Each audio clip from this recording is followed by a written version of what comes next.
dosa ini, pamannya ibu ini meniatkan sesuatu untuk melakukan dosa, naudzubillah.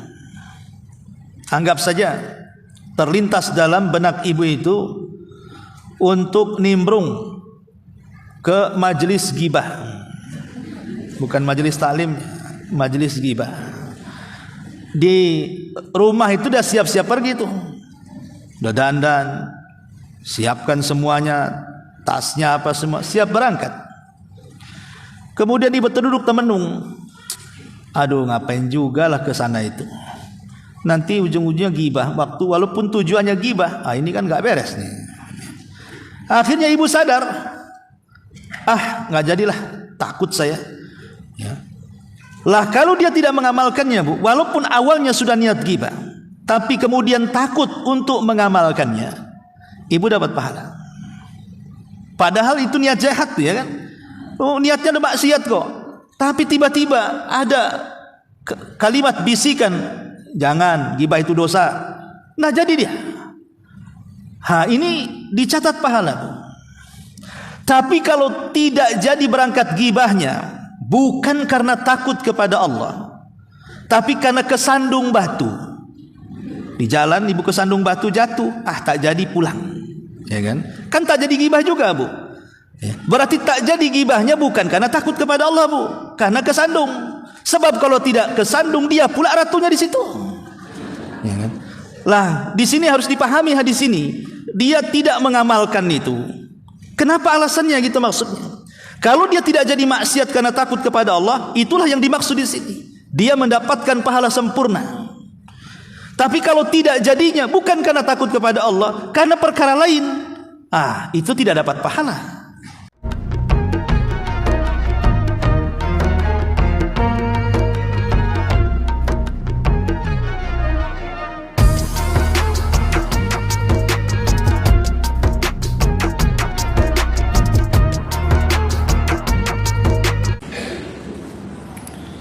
Assalamualaikum warahmatullahi wabarakatuh.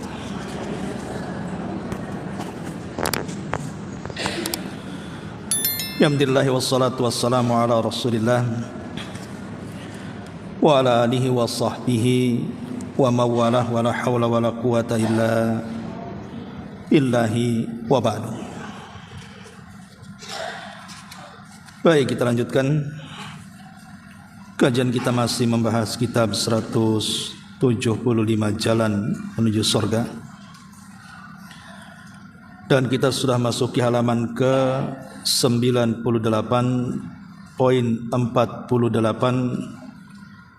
pahala-pahala yang berlipat ganda. Baik, kita baca baru kita jelaskan. An Ibni Abbasin radhiyallahu anhuma anin Nabi sallallahu alaihi wasallam fima yarwi an rabbih azza wa jalla qala inna allaha katabal hasanati was sayyiati thumma bayyana dhalika faman hamma bi hasanatin falam ya'malha katabaha Allahu lahu indahu hasanatan kamilatan fa in huwa hamma biha fa amilaha fakatabaha Allahu lahu indahu asyra hasanatin ila 700 dhi'fin ila adhafin katsiratin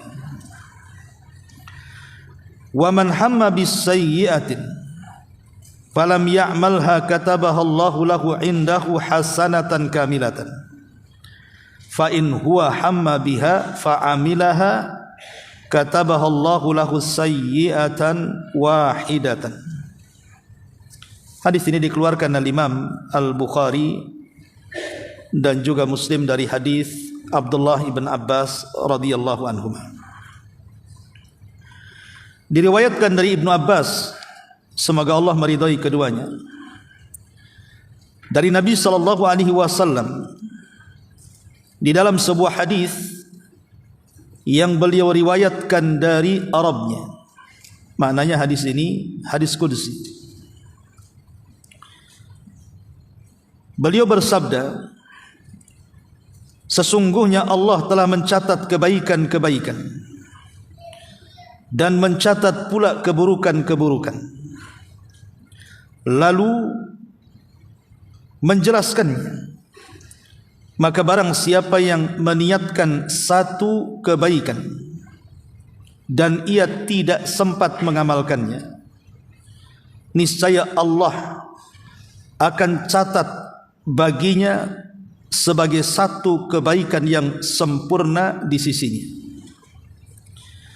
Namun jika dia niatkan kebaikan itu, lalu dia berhasil mengamalkannya, maka Allah akan mencatat baginya 10 kebaikan di sisinya hingga 700 kali lipat, bahkan tidak ada lipatannya. Dan jika dia meniatkan satu keburukan lalu dia mengamalkannya, niscaya Allah akan mencatat jika dia meniatkan satu keburukan lalu tidak mengamalkan keburukan itu, niscaya Allah akan catat baginya satu kebaikan yang sempurna di sisi Allah. Namun jika dia meniatkan keburukan itu lalu mengerjakannya, niscaya Allah akan mencatatnya sebagai satu dosa atau satu keburukan. Di dalam riwayat Muslim ada tambahan, wa ma Allahu wa la yahliku 'ala Allahi illa halikun. Dan Allah akan menghapuskannya, tidaklah binasa di atas jalan Allah kecuali orang-orang yang binasa. Baik, ma'asyiral muslimat yang dimuliakan Allah Azza wa Jalla, hadis ini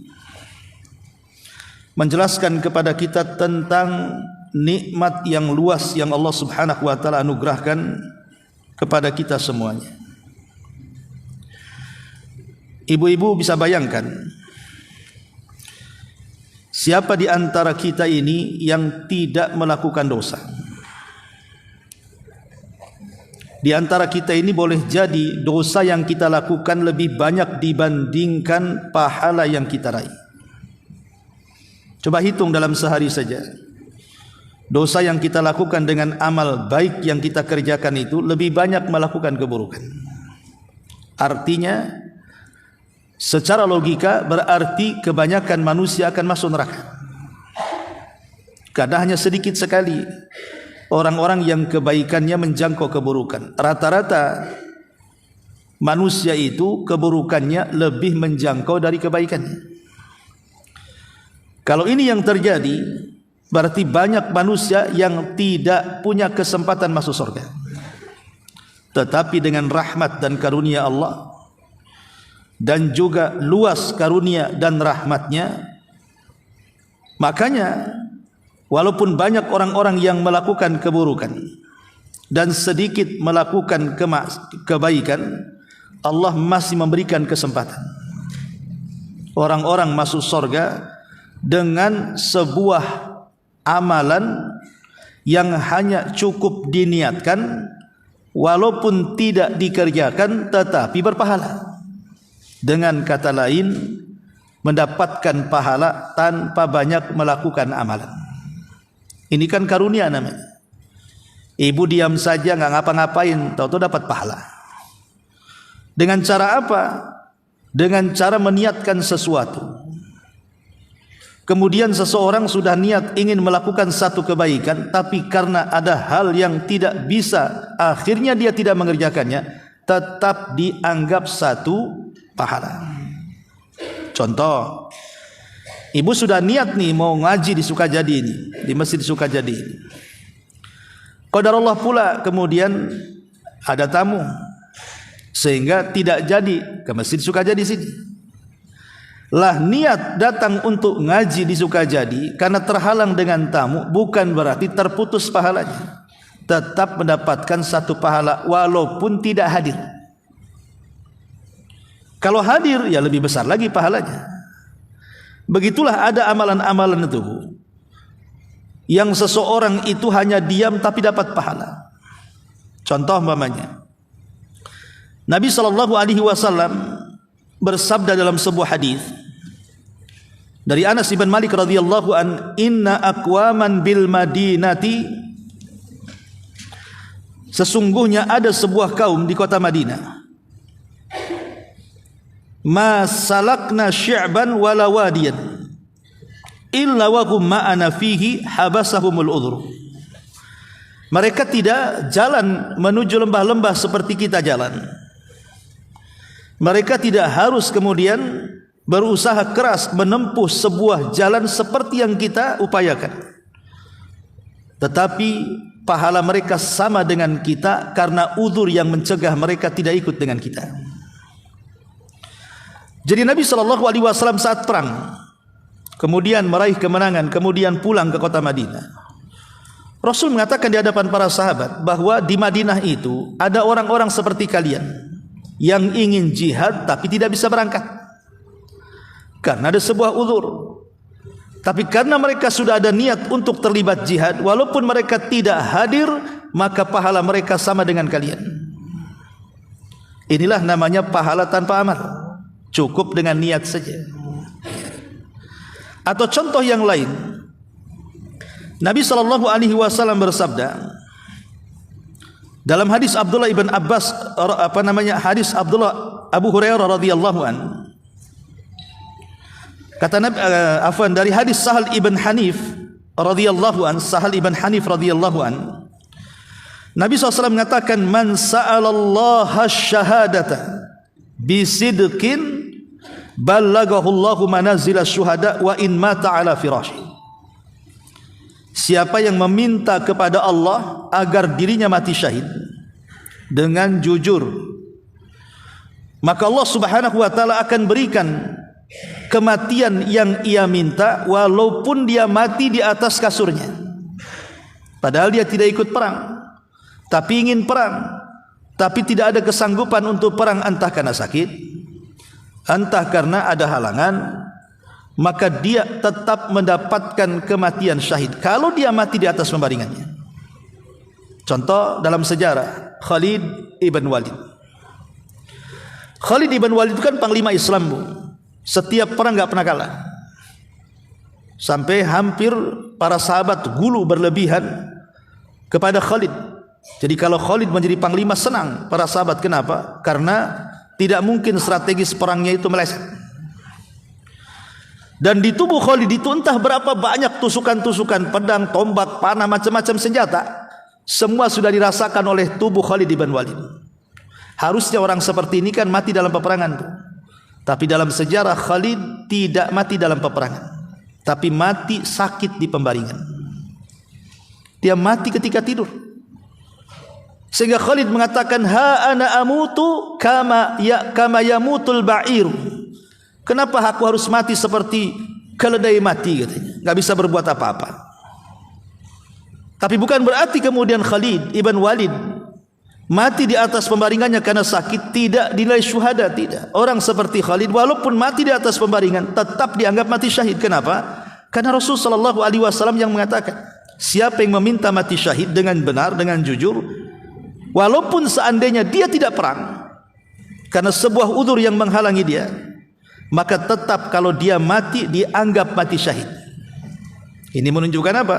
Orang beramal cukup dengan niat saja, dengan lisan saja, walaupun tanpa ada perbuatan, dapat pahala besar. Pahala tanpa amal namanya. Dan banyak lagi contoh. Baik, hadis ini, Bu, menjelaskan kepada kita bahwa pahala kebaikan itu bertingkat-tingkat. Pahala kebaikan itu bertingkat-tingkat. Pertama, ada pahala itu kalau seseorang mengamalkan sesuatu, maka pahalanya akan dilipat gandakan menjadi 10 kali lipat pahala. Satu amalan lipatannya 10. Contohnya, Nabi mengatakan, man qara'a harfan min kitabillah falahul hasanatu wal hasanatu bi asyri amsalihha. La aqulu alif lam mim harfun, walakin alifun harfun wal lamun harfun wa mimun harfun. Siapa yang membaca satu huruf dalam Quran, maka pahala membaca satu huruf dalam Quran itu setara dengan 10 kali lipat pahala. Aku tidak katakan alif lam mim satu huruf, tapi alif satu huruf, lam satu huruf, mim satu huruf. Artinya setiap satu alif dalam Quran yang kita baca itu dilipatkan pahalanya menjadi 10 kali lipat. Yang kedua, ada pahala itu yang kalau kita kerjakan sebuah amalan maka pahalanya bukan 10 kali lipat, tetapi 700 kali lipat. Contohnya dalam surah Al-Baqarah ayat 245. Allah mengatakan, dalam surah Al-Baqarah ayat 261. Matsalul ladzina yunfikuna amwalahum fi sabilillah kamatsali habbatin ambatat sab'a sanabil fi kulli sumbulatin mi'atu habbah. Perumpamaan orang-orang yang menginfakkan harta di jalan Allah seperti sebutir biji yang kita tanam kemudian menumbuhkan 7 tangkai. Pada setiap 7 tangkai itu ada 100 biji. 100 kali 7 tangkai berarti 700. Padahal dari 1 biji yang ditanam itu, tapi menghasilkan 700 buah dari 7 tangkai. Dari sini kita tahu bahwa dari satu amalan terkadang menghasilkan lipatan pahala sampai 700, seperti orang yang sedekah. Ibu sedekah umpamanya 100, berarti pahalanya kali 700. Ibu sedekah 1 juta berarti kali 700. Jadi ada pahala itu lipatannya sampai 700 kali lipat dari amalan yang kita kerjakan. Tapi ada juga yang jauh lebih hebat daripada itu, lipatannya tidak bisa dihitung. Dia bukan 10 kali lipat, bukan 700 kali lipat, bahkan tidak terhitung lipatannya. Berapa lipatannya? Hanya Allah yang tahu lipatannya.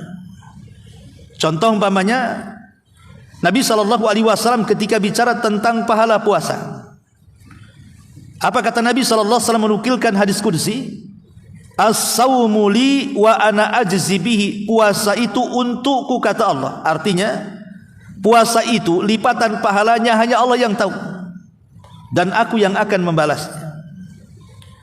Lihat, Nabi SAW mengatakan dalam hadis qudsi, puasa itu lipatannya hanya Allah yang tahu, dan Allah lah yang akan mengganjarnya.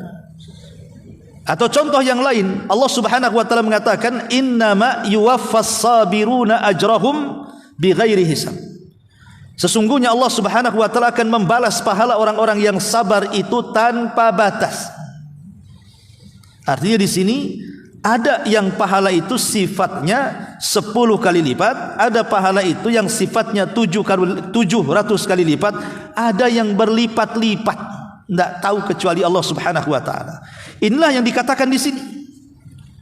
Di mana Nabi SAW mengatakan di sini, fa in huwa hamma biha fa amilaha katabahu Allahu lahu indahu asyra hasanatin ila sab'i mi'ati dhi'fin ila adha'afin katsirah.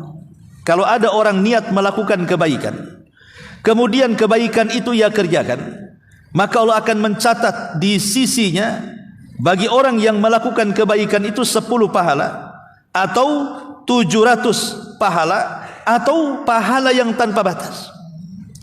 Kalau ini bukan karunia Allah, apa namanya?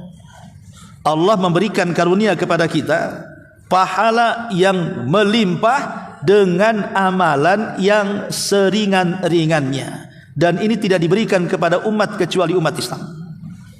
Kenapa coba?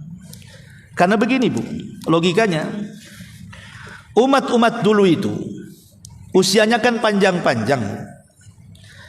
Nabi Nuh alaihi salatu wassalam saja usianya sampai ada yang mengatakan 1000 tahun, ada yang mengatakan 1400 tahun, ada yang mengatakan 1500 tahun, ada yang mengatakan 1780 tahun. Ini khilaf ulama sejarah. Artinya kan usia yang sebegitu panjang sampai 1000 tahun, maka umatnya juga biasanya usianya tidak jauh-jauh dari nabinya kan.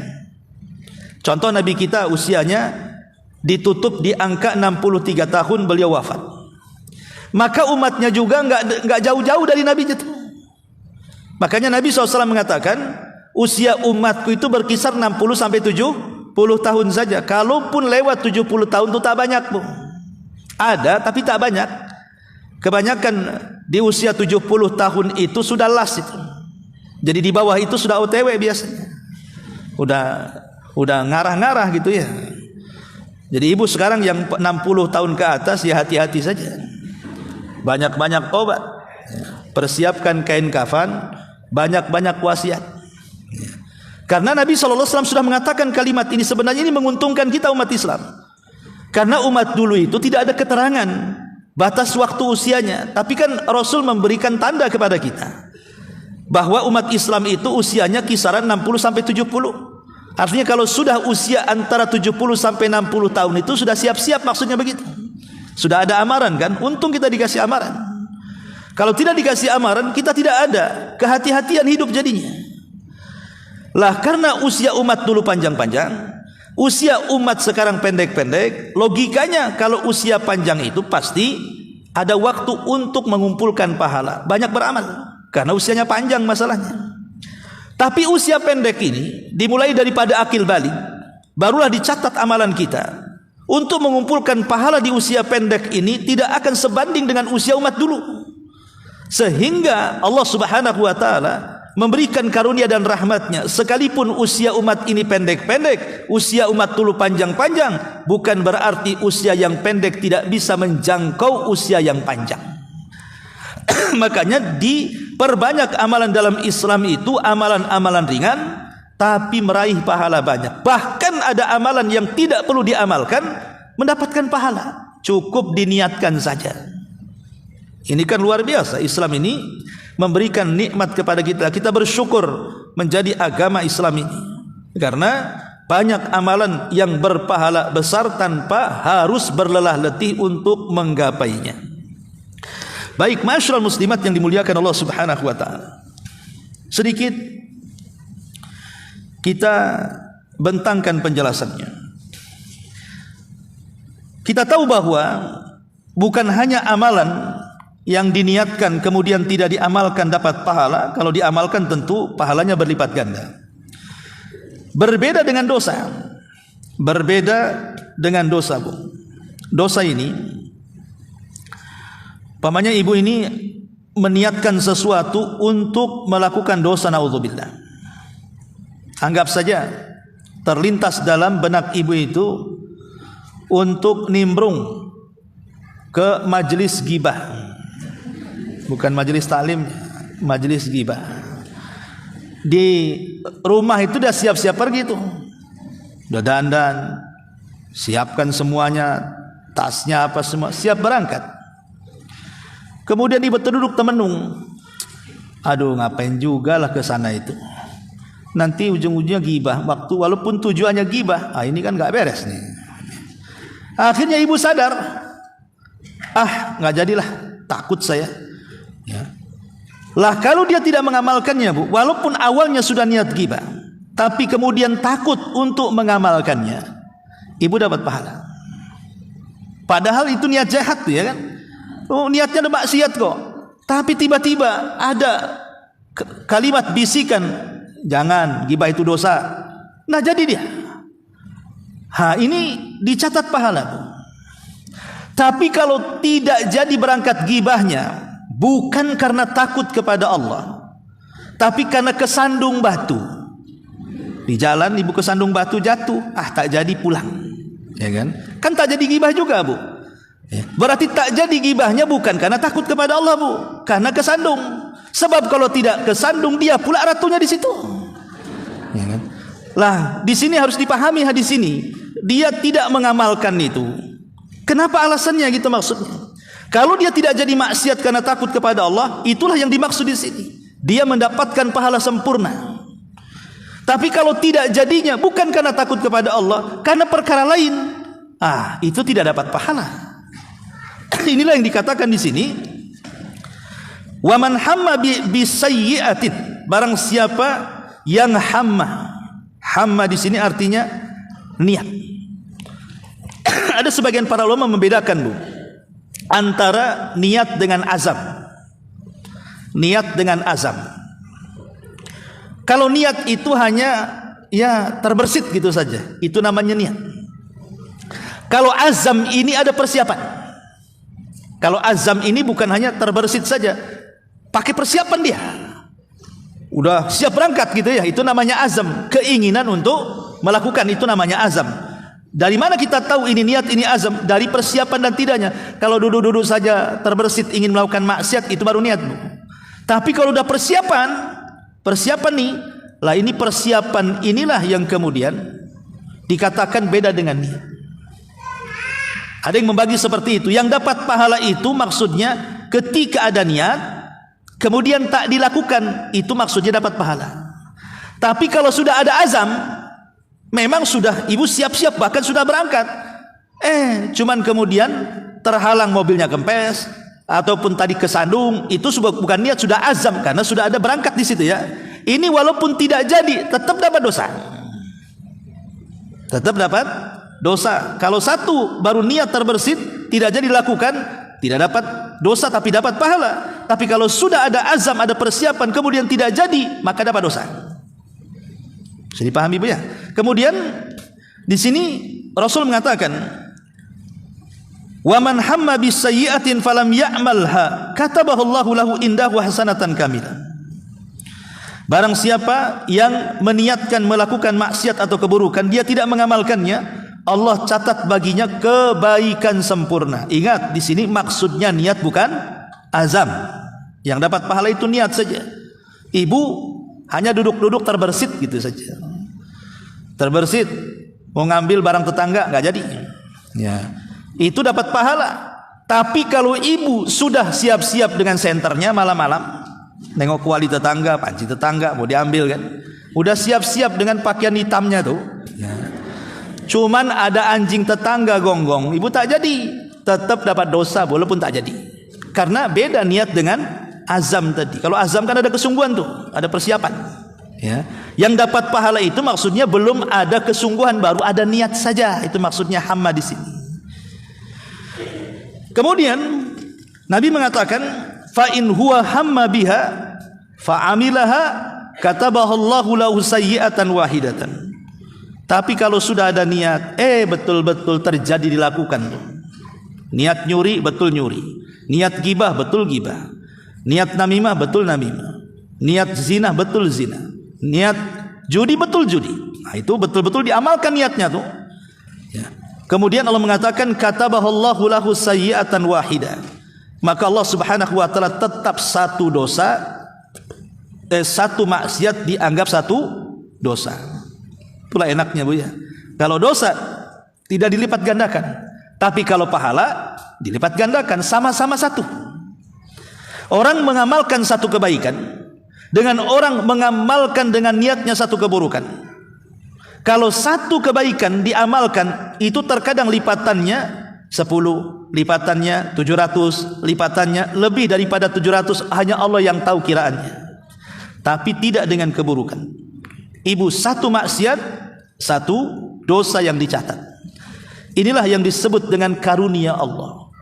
Kalau seandainya atau andai kata bila mana setiap keburukan sama dengan kebaikan, satu keburukan dilipat gandakan 10 kali lipat, 10 kali lipat dilipat gandakan 700 kali lipat, 700 kali lipat digandakan, entah berapa lipatannya, tidak ada orang masuk surga. Mungkin surga ditutup selamanya, karena manusia dicenderung banyak melakukan keburukan.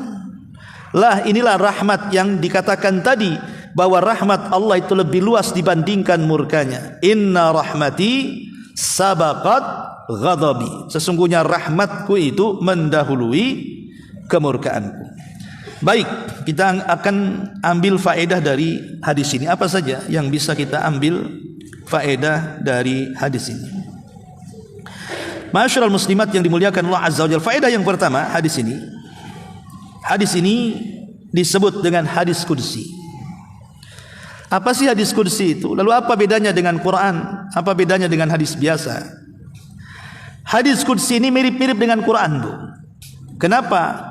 Karena lafaz dan maknanya dari Allah. Lafaz dan maknanya juga dari Allah. Rasul tidak menambah dan tidak mengurang. Apa yang Allah firmankan itu yang disampaikan. Ya. Sama dengan Quran juga. Lafaz dan maknanya dari Allah Subhanahu wa taala. Cuman bedanya, kalau Al-Quran itu tidak perlu diteliti. Kalau hadis qudsi harus diteliti dulu. Apakah dia sahih, apakah dia hasan, apakah dia dhaif, apakah dia maudhu, palsu. Harus diteliti dulu. Tapi Quran kan enggak ada diteliti. Oh, ayat pertama dalam surah Al-Baqarah dhaif, lemah, tidak bisa dipakai kan itu. Enggak, tidak ada satu ayat yang lemah. Tapi kalau hadis masih diteliti. Bahkan umumnya hadis qudsi itu kebanyakan lemah dibandingkan sahih. Yang kedua, Al-Quran itu bisa dibaca dalam solat. Tapi hadis qudsi tidak boleh dibaca dalam solat. Tidak sah kalau membaca hadis qudsi dalam solat.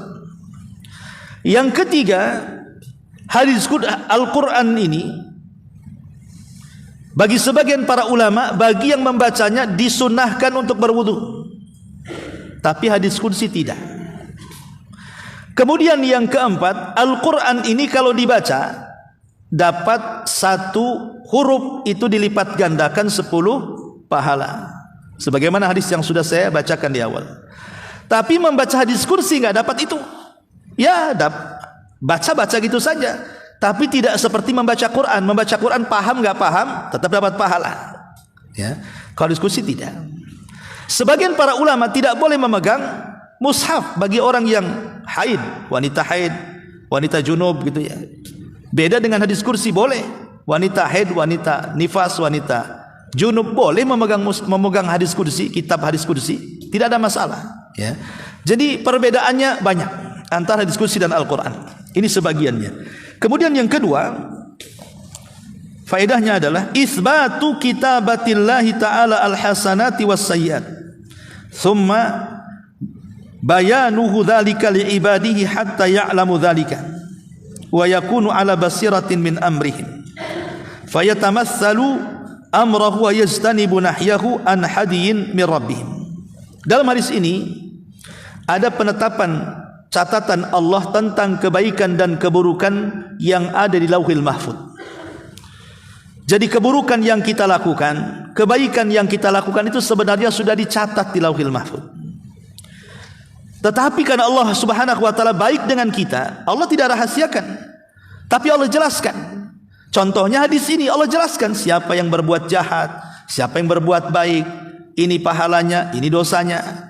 Walaupun sebenarnya catatannya sudah di Lauhil Mahfuz, tetapi supaya manusia itu mudah melaksanakan perintah dan menjauhi larangan, Allah jelaskan lewat hadis qudsi ini. Ini yang kedua. Kemudian yang ketiga, bahwa az-ziyadatu fi mudha'afil hasanati bihasbi ma fil qalbi minal ikhlasi wa ta'addin naf'i wa nahwi dzalika fayudha'ifuha Allahu bi rahmatihi wa fadli. Pelipatan pahala itu tergantung dengan keikhlasan hati orang yang mengamalkannya dan seberapa manfaat bagi orang lain dalam amalannya.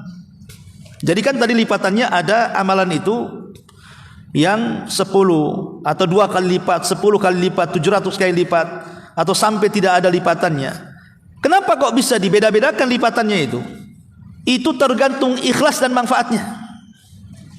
Kalau betul-betul amalannya ikhlas full gitu ya, betul-betul ikhlas karena Allah, tidak ada yang lainnya, maka pahalanya sempurna. Itulah yang banyak lipatannya.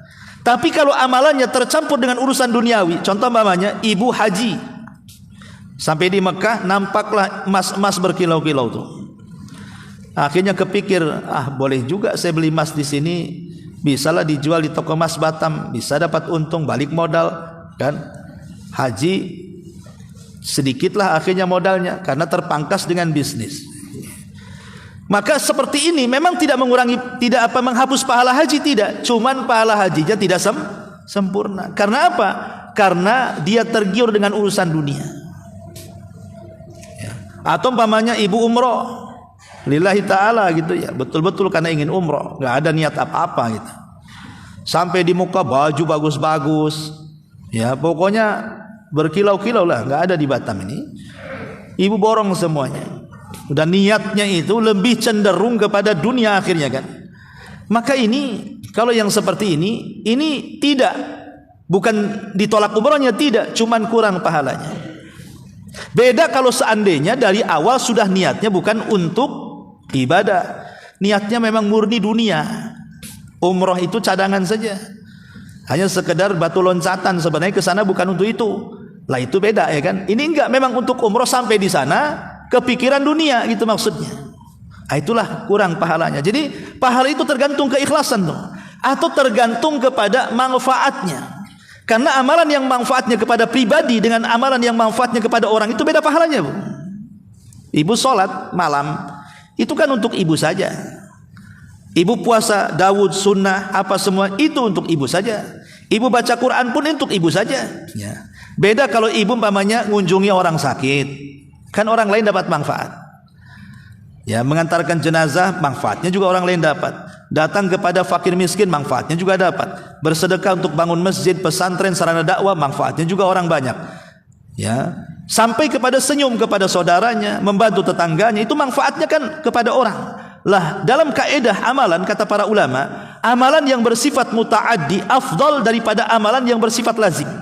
Jadi amalan yang manfaatnya untuk diri kita dan orang lain itu lebih afdal dibandingkan manfaat yang amalannya itu manfaatnya untuk diri sendiri saja. Lah, pahala itu seperti itu ditentukan oleh dua perkara lipatannya, kekuatan ikhlas dan kekuatan manfaatnya sampai di mana. Baru disitulah ditentukan pahalanya. Ada yang lipatannya 2, ada yang lipatannya 10, ada yang lipatannya 700, ada yang lipatannya tanpa batas. Ya, tergantung kepada dua perkara ini. Ini juga diantara faedahnya. Kemudian juga diantara faedah di sini, ya, bayanu fadlillah liyatarattab lil abdi ala tarkis sayyiati wa hijrani ladzatihi wa tarku syahwatihi min ajli rabbih jalla fi ula ragbatan fi thawabihi wa rahmatan min iqabi. Keutamaan yang terkait seorang hamba meninggalkan keburukan dan meninggalkan lezatnya dosa serta meninggalkan syahwat, karena Allah Subhanahu wa taala disertakan dengan harapan pahala dan juga takut akan iqab Allah Subhanahu wa taala. Jadi beliau ingin mengatakan, para ulama, seseorang mendapatkan pahala saat ada niat untuk melakukan dosa tapi tidak dilakukan, itu karena ditinggalkannya karena dua hal: takut kepada Allah dan mengharap pahalanya. Baru dikatakan meninggalkan maksiat yang sudah diniatkan sebelumnya kemudian mendapatkan pahala. Nggak jadilah, ya. Ada kawannya ngajak, ya, malam-malam ini yuk ke rumah lah. Ngapain kayak kita mabuk apa kan gitu. Udah kepikir, iyalah daripada nanti malam nggak ada kegiatan, boleh juga lah saya, kan nggak modal aja beli mabuk. Sudah waktunya harusnya dia berangkat, tiba-tiba mungkin dia dengar ceramah di YouTube, ya, Abu Mero Channel umpamanya. Kok wah nggak boleh nih, ya. Wah takut saya. Akhirnya tak jadi. Itulah yang dianggap dapat pahala yang sempurna, itu maksudnya. Jadi betul-betul meninggalkannya itu tidak jadi melakukan maksiat setelah sebelumnya dia niat itu, maksudnya karena ada perasaan takut dan juga ada harapan pahala. Baru mendapatkan satu pahala ketika dia meninggalkan maksiat yang sebelumnya sudah diniatkannya. Tapi sekali lagi saya ulangi, kalau seandainya meninggalkannya bukan karena itu, nggak jadi karena sakit perut, udah mau berangkat sakit perut, mencret, akhirnya tak jadi, itu tetap dapat dosa, Bu, karena sudah ada azam dan meninggalkannya bukan karena takut tapi karena perkara lain.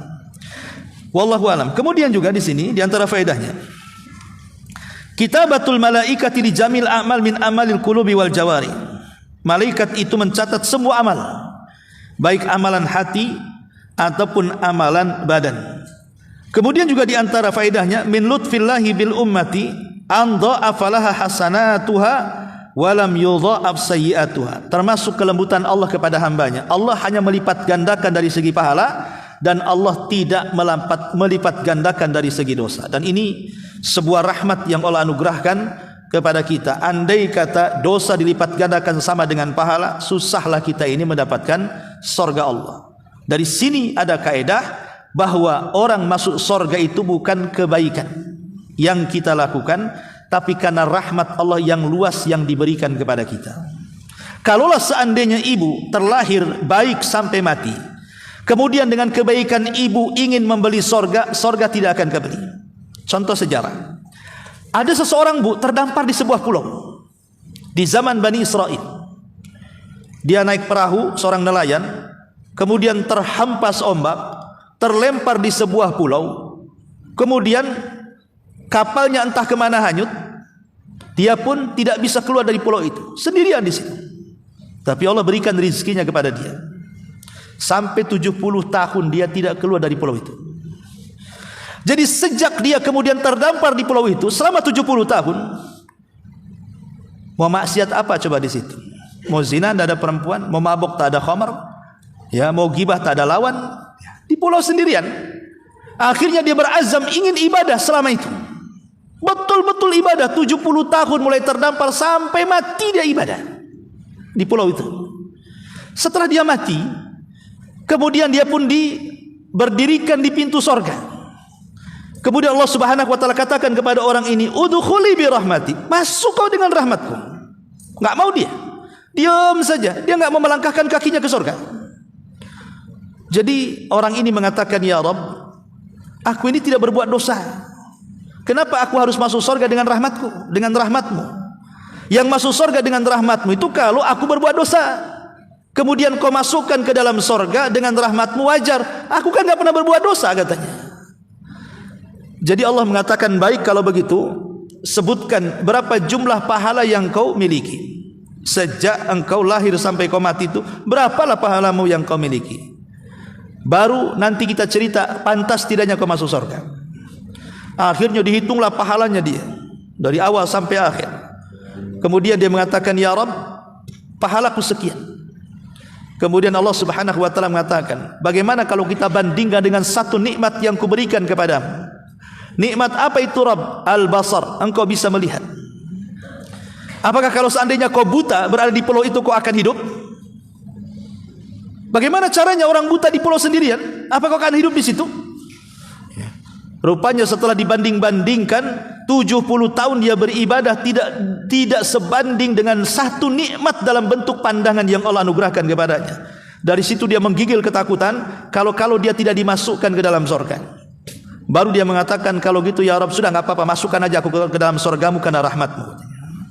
Nah ini menunjukkan apa? Itulah bentuk keadilan, Bu, namanya. Allah tidak memasukkan orang ke dalam surga karena amalannya. Apakah Nabi juga sama? Nabi juga sama. Makanya Rasul mengatakan, apakah saya juga demikian wahai Rabb? Maka Allah mengatakan, iya, engkau juga tidak akan masuk surga kecuali dengan rahmatku. Kalau Nabi saja dimasukkan ke surga oleh Allah karena rahmatnya, apalagi kita. Tetapi meraih rahmat Allah itu tidak mudah. Itulah modalnya dengan kita banyak beramal baik. Supaya dengan amal baik ibadah kita mendekatkan diri kepada Allah, itulah kita mendapatkan rahmat dari Allah Subhanahu wa ta'ala. Inilah diantara bab pahala-pahala yang berlipat ganda. Baik, sampai di sini, Bu. Kalau ada yang mau bertanya silahkan. Kalau tidak ada kita tutup.